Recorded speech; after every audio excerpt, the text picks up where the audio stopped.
welcome to this panel where we're going to talk about how we can learn from innovation, from activity, from entrepreneurship, from investment in other regions, and how those learnings can be applied to Latin America. To start with, I'm going to ask each of the panelists here to introduce themselves and their organizations. If you wouldn't mind just stating your name, your organization, and the work that you're doing in the inclusive fintech space, including which markets you operate in. Thanks, Tahira. I'll start. Hi, everyone. My name is Arjun Acosta, and I'm a managing partner at Flourish. Flourish is a new venture capital fund that builds on the work that was done as a financial inclusion team at the Omidyar Network. We are based across the globe with offices in Silicon Valley, Washington, London, India, and invest here in LATAM, in the US, Southeast Asia, India, and Sub-Saharan Africa. We invest in early stage companies that we think are driving the frontier of financial inclusion.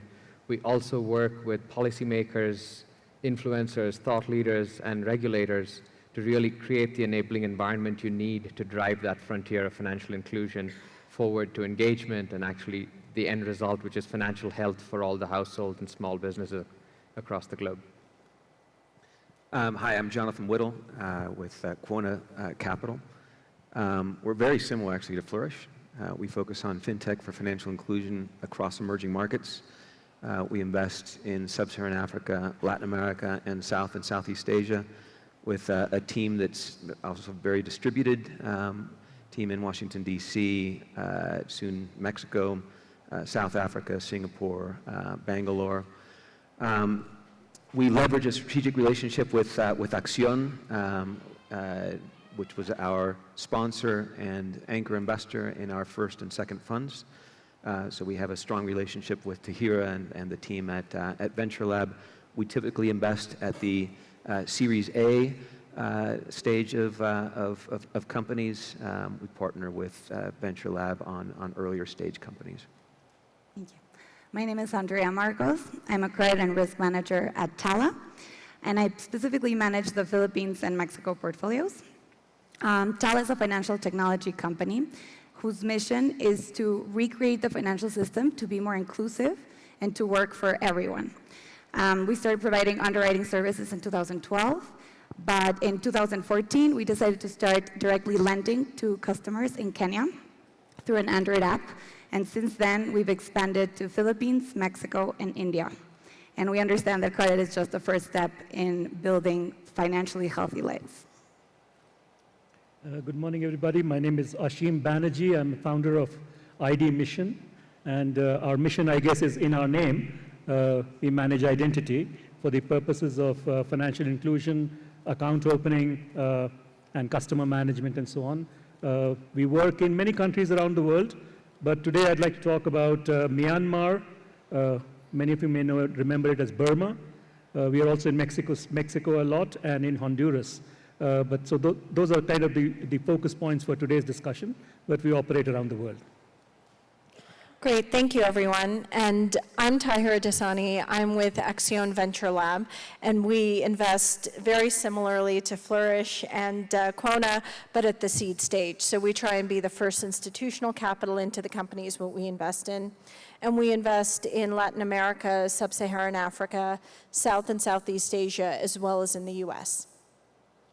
And the first question that I'm going to pose to all the panelists is, when you think about underserved customers, when you think about customer needs across various regions and markets, are you seeing big differences in what customers need to achieve a financial health and well-being? And anyone can jump in. Yeah, I'll take that. It's not really that different, Tahira. I mean, you need access to cash. Right? In many cases, it is the cash that you've already earned, and you need to be able to access it when you need it safely, securely, and conveniently. That is the problem, a problem that has been solved for the banked populations for many years, but a lot of people find themselves unable to do so. I mean, last month I was in Merida, and it took me 4 hours to find an ATM that worked. So it's a problem. Yeah. I agree with Ashim. Sorry. I agree with Ashim in the sense that humans are very much alike. We all need access to capital, be educated to really manage our finances, and at a very affordable cost, like having services at a very affordable cost. But the context of each market is different. In terms of technology, let's say Kenya, they've skipped the going to an OXXO or a 7-Eleven to provide cash and make a transaction. And in Philippines and Mexico, we're still very much in that still very cash-based content. So the way that you serve them has to be very flexible, even though it's the same need. Yeah, I would distinguish between middle-income countries and lower-income countries in terms of the infrastructure that's available for financial services. So there are many countries in Africa that are really innovating around payment services, but it's the type of innovation that I don't think really is necessary in much of Latin America, where the payment rails are actually quite well developed, and it leads to a different kind of innovation. So yes, addressing the same needs, people want to be able to transact digitally, people want to be able to manage their money more effectively, people want to have access to insurance products, companies need access to capital, but there are significant differences across markets, I think principally around the development of the basic infrastructure for financial services. I might take a step back and ground it in just the people, right? If you talk to people anywhere in the world and ask them what they want, what their aspirations are, they don't start with, I want a loan and I want an insurance product. They start with, I want to have enough money to put my kids to school. I want to build a better roof for my house. I want to make sure that when my niece gets married, I have enough to give her a proper present, right? We connect that very quickly to financial services. They have very, very different mental accounting models that don't necessarily fit our product-centric view of the world. So what I think we need to do is figure out what that intersection is, right? And it generally, these challenges fall into, I'd say, 3 buckets, right? People are cash flow strapped and incredibly volatile in the very short term. They have expenses, they have income they don't necessarily match. And they need a product that helps them smooth that volatility.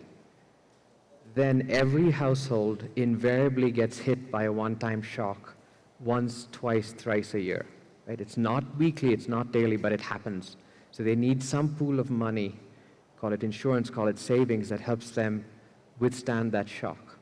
And then they all have these longer-term aspirations, right? How do I build a house? How do I aspire to own a car? How do I put my children through college? How do I retire? How do I buy a farm up country and move and live my dream? Those are very different time frames, different types of money, but it's still really grounded in what people want. I think that's absolutely right, that those 3 core needs, managing your day-to-day finances, being resilient against shocks and risks, and being able to plan for a better future are critical and are global, right? They're universal needs, universal challenges that people face. A couple of you started to talk about infrastructure, so let's move there. You know, we do see infrastructure differences in different markets. And we've seen that infrastructure develop in different ways, right? The development of that infrastructure has been led by different parties. And where we are today in terms of the development of that infrastructure sits differently. Can you talk about what you see as the biggest infrastructure need in Latin America today, and give an example of another region where that infrastructure need has been addressed? I actually think that there is the infrastructure, that the infrastructure is there in Latin America. So we've seen smartphone penetration get to 75% in Mexico, and in whole Latin America, it's been increasing exponentially. Now people know how to use smartphones, but they don't know how to use computers. So we're in that moment. You can make digital transactions anywhere, right? Across markets, within the market. The problem that I see is that there hasn't been, consumers lack a financial education to really know why it is important to open a bank account, why it is important to transact digitally and have a formal financial identity. And I think that is where the issue is. There's low usage because there's lack of financial education. The companies building these apps, like the top banks in Mexico, have amazing apps, but nobody uses them because they're not really doing the hard work in educating the consumer. And that might not have been a responsibility that us as tech companies have, but we now have it. It's now our problem. And I think we need to invest much more on that education, because without the financial education, there's no usage, and therefore there's no network effect to adopt these new technologies that already exist. And I think that's the biggest barrier I've seen in Philippines and Mexico.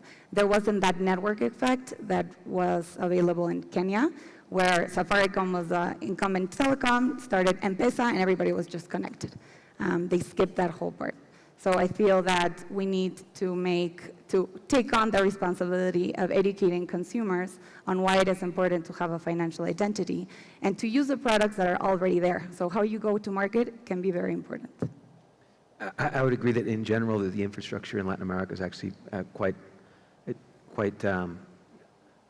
solid and quite well developed. I think the one exception perhaps is a market like Mexico, where the payment acceptance is still much smaller than it is in a country like Brazil, and that has an impact on card utilization.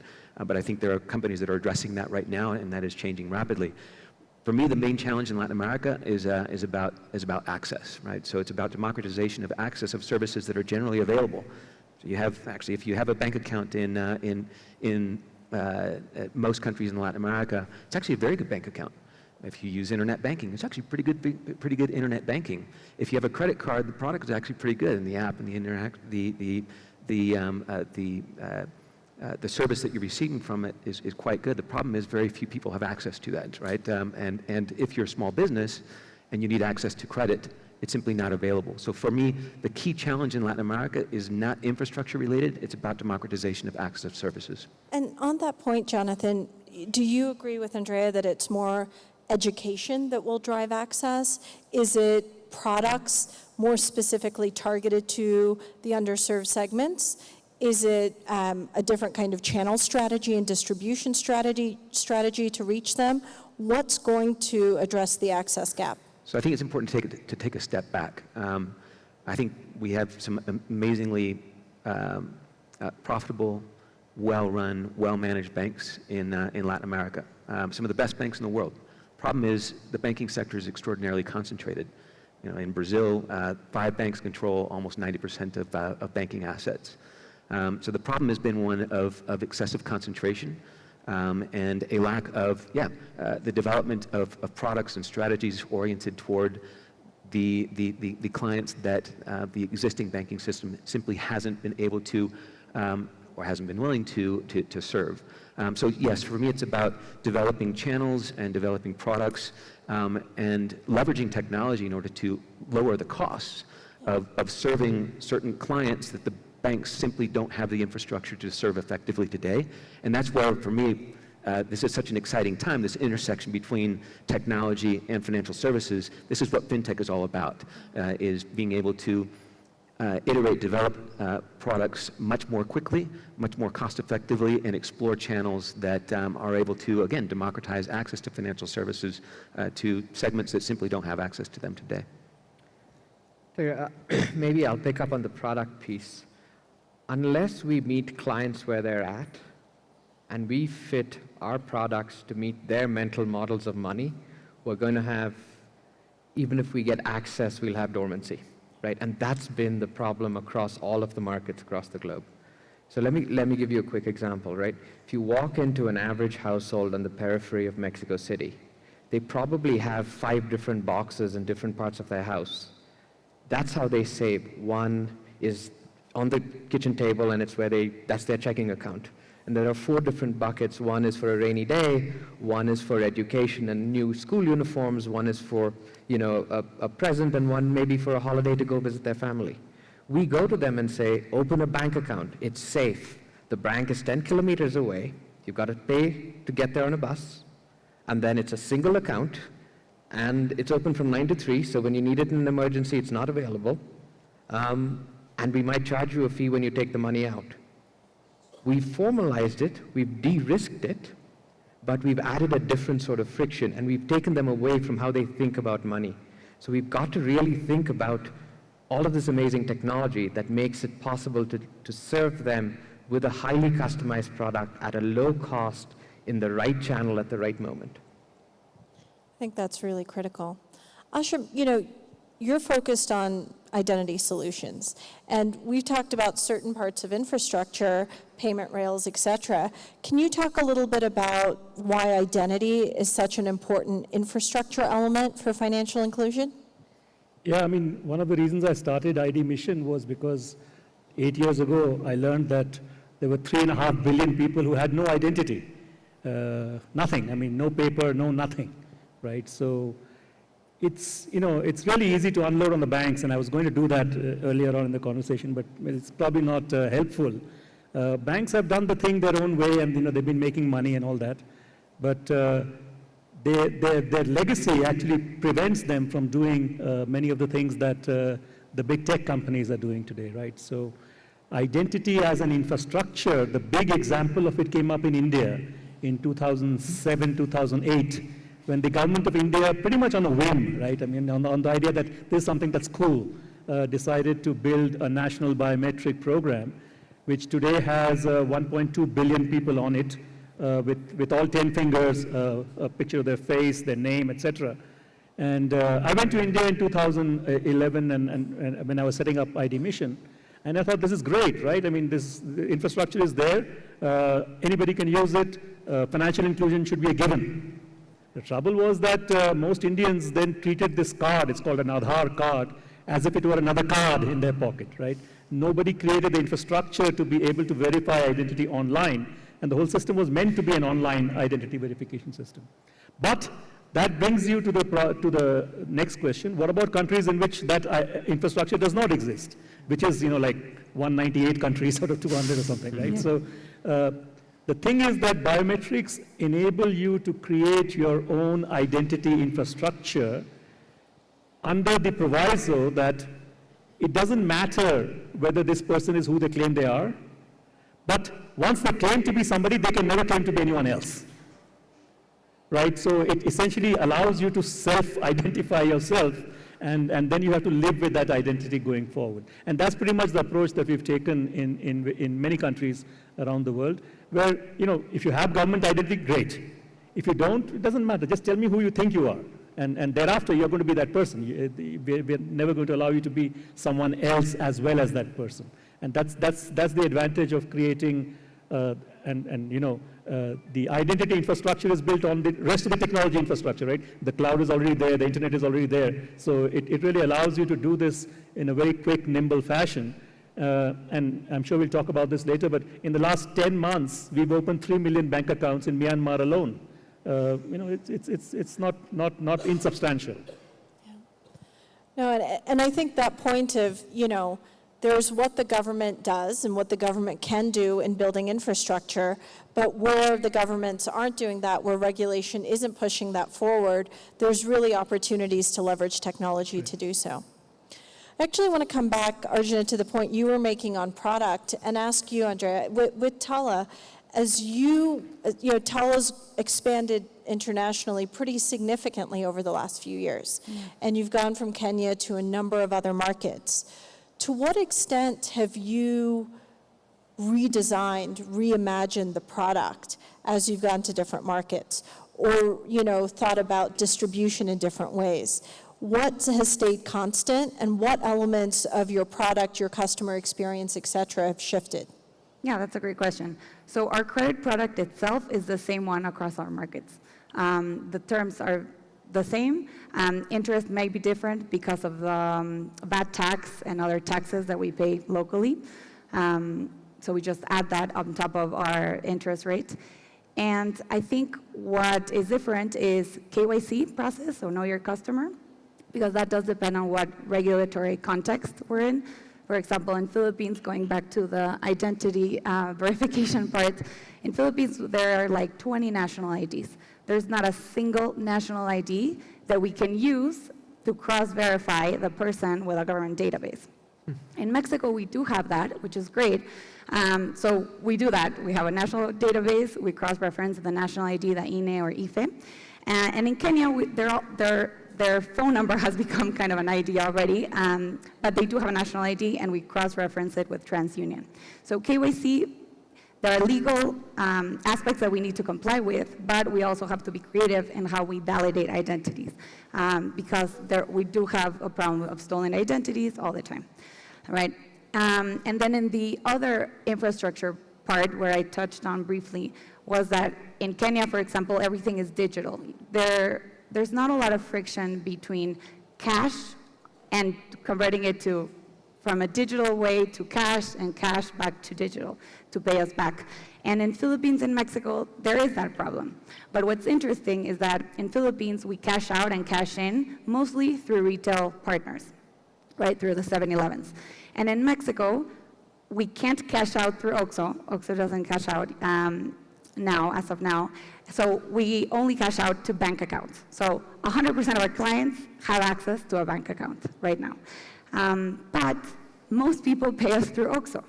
So that is the point that I was mentioning, where I know that they have a bank account. I know that these apps of the banks are really good. And it's so much cheaper for our consumers to pay us through a digital transfer, bank transfer, than going to an OXXO and paying 12 pesos per transaction. But most people prefer and pay for that convenience that OXXO provides them. So there is that digital to cash friction in markets and remittance markets like Philippines and Mexico that don't exist in Kenya. Well, thank you for sharing. One question for Arjuna and for Jonathan. How are investor ecosystems different, right? As an investor, to go into a market, you need investors to come before you, you need investors to come after you, right? You need to be able to have visibility to a path to exit in particular. As you look at investor ecosystems in Latin America versus in Africa and Asia, where do you see big differences? So I've been privileged to be part of the venture ecosystem in Latin America for longer than I care to remember. So I've seen amazing maturity over the past decade and a half. When I started investing in 2002, there were literally 2 firms investing in technology companies at a time.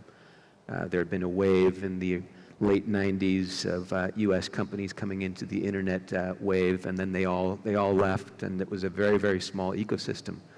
What we've seen is the development of an incredibly robust ecosystem in some of the key markets of Latin America. Brazil, in particular, is now an ecosystem with investors across all stages of development of companies, and a very robust also capital market for raising of debt capital.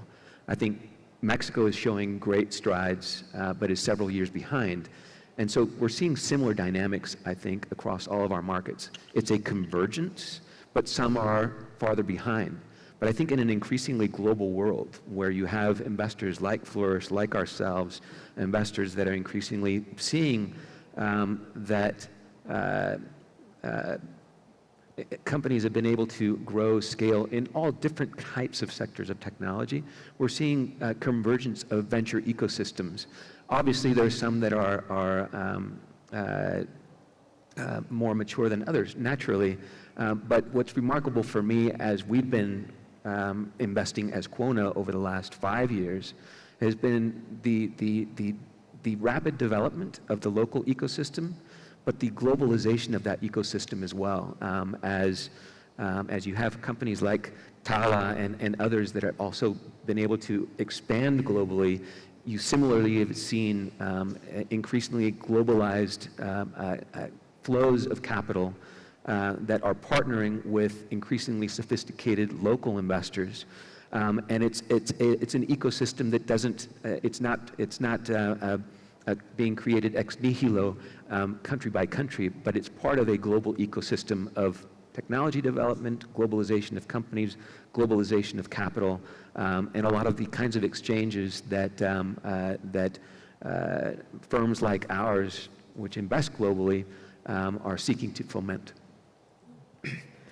If you think of the continuum, right, from that first dollar in from an angel seed investor all the way to exit, it feels like what's getting filled in more and more is the middle. So if we focus on the ends, I'd argue that these ecosystems still have a long way to go to catch up to a more mature ecosystem.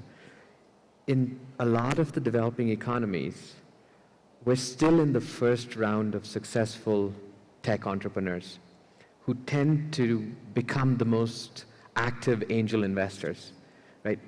You take India, you take Indonesia, you take Nigeria, right? The angel investors tend to have made their money in, older business forms. They don't understand angel investing, and they don't set the right terms. They don't set the entrepreneurs up for success. So filling that gap, I think, is going to be a challenge for many markets. And then on the exit end, if you look at fintechs in the US, a significant majority, and I don't know if anybody has the number on hand, I think it's something like 3/4 of successful fintechs never become unicorns and never go public. They're bought in this $300 to $700 million range by incumbent financial service providers. We're not seeing that activity from the incumbents anywhere else to nearly the degree that we need to see, so that you start to see the end. You get the second generation of entrepreneurs. You see then people saying, okay, I've built one, I can build another. So one successful exit leads to 20 different companies and 30 different people angel investing in those companies, right? So you want to start to see that holistic cycle develop. And I think it's early stages, but the speed at which it's changing is remarkable. Yeah. Just Brazil and Mexico in the last 5 years Mexico in the last 3 years has just sped up and is catching up so fast. And to your point, going back to the history 10 years ago, 15 years ago, you also didn't have yet those successful entrepreneurs, that second generation of entrepreneurs that are either now turning to investing and or creating new companies. So you had the dynamic that you say have in Nigeria today, which is that the early investors really don't have experience in what it takes to grow and scale companies. But again, Brazil and Mexico were in the same place 5-10 years ago. What we see is a creation of all of those elements that I think is leading to that kind of convergence. And it's money and mentorship. I don't know if we have time to get into the mentorship piece, but that's an equally important part of that ecosystem that needs to develop, right? The first generation who's been through it, who says, you're a young entrepreneur, that's your problem, I solved that 5 years ago, come see me after the conference and I'll help you solve it. Once you get that working, that's when the magic starts to happen. Absolutely. Given that we're almost at the end of time, I know that regulation has come up multiple times as a reason for why certain ecosystems are more advanced than others, or easier to work in than others. As you look at the regulatory environment in Latin America, we're seeing development, right? There's a new fintech law in Mexico. There are changes being made.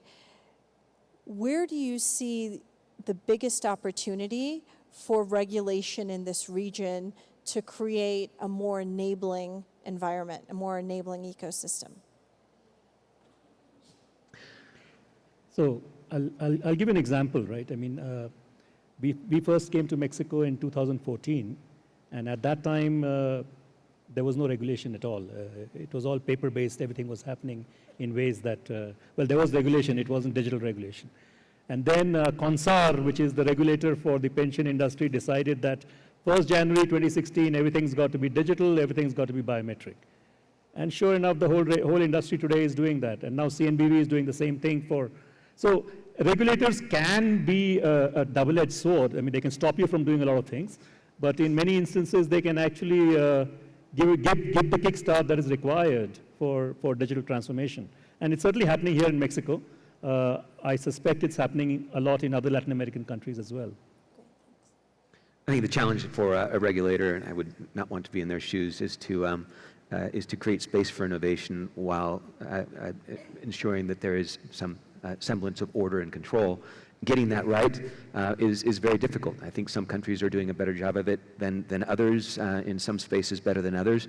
But I would say that the two areas that concern me are regulations that actually end up benefiting those that already had a foot in the door and that actually make it much more difficult for new entrants to come in, high capital requirements and the like. That I understand why they're there, but it ends up meaning that you're probably you're going to have the existing universe of companies. Those are the ones that are going to thrive. It'll be very difficult for new ones to emerge. The second opportunity that I see in that countries like Brazil that are really pushing this, which is to force the existing financial system to open data to new entrants and new players, similar to what we've seen in Europe, and we're starting to see that in Brazil and elsewhere.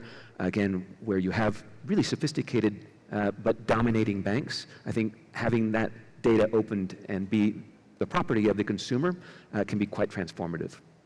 Yeah, and I just totally agree with Jonathan. When you talk about giving opportunity for smaller entrants to be able to compete, Tala had this issue. Like we cannot get a credit card in a bank in Mexico because we're still too early.